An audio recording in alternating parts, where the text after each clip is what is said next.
أعوذ بالله من الشيطان الرجيم.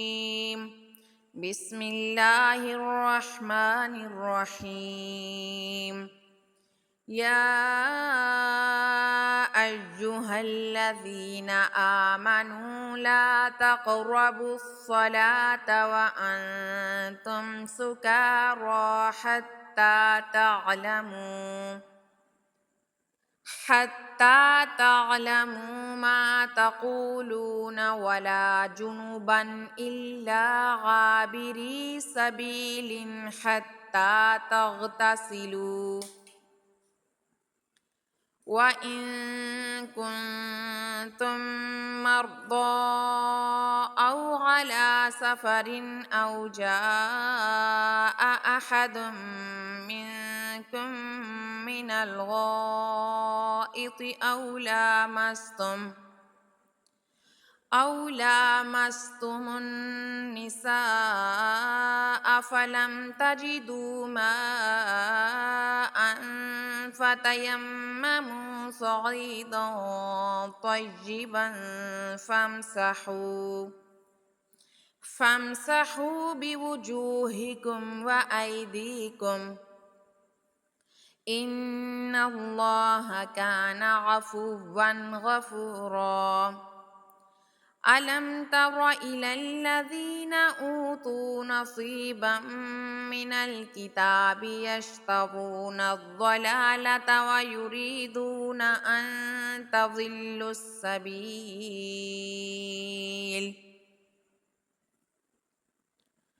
والله أعلم بأعدائكم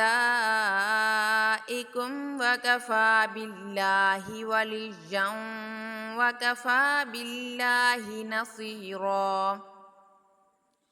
من الذين هادوا يحرفون الكلم عن مواضعه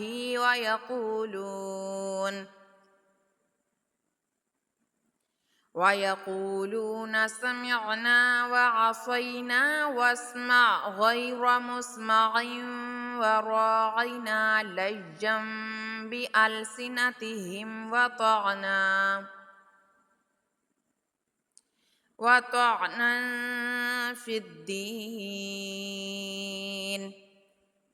ولو أنهم قالوا سمعنا وأطعنا واسمع وانظرنا لكان خيرا لهم وأقوم ولكن لعنهم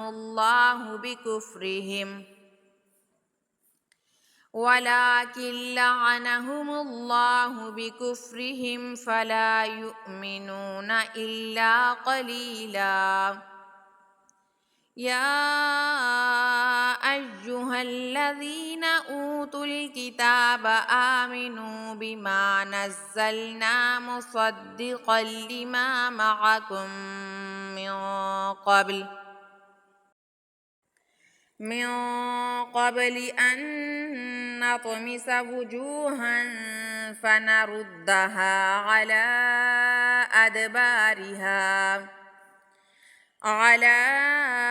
أدبارها أو نلعنهم كما لعنا أصحاب السبت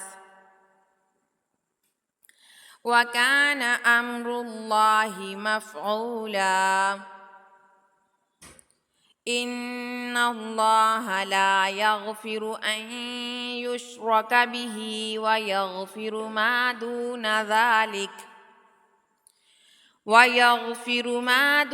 ذلك لمن يشاء ومن يشرك بالله فقد افترى إثما عظيما.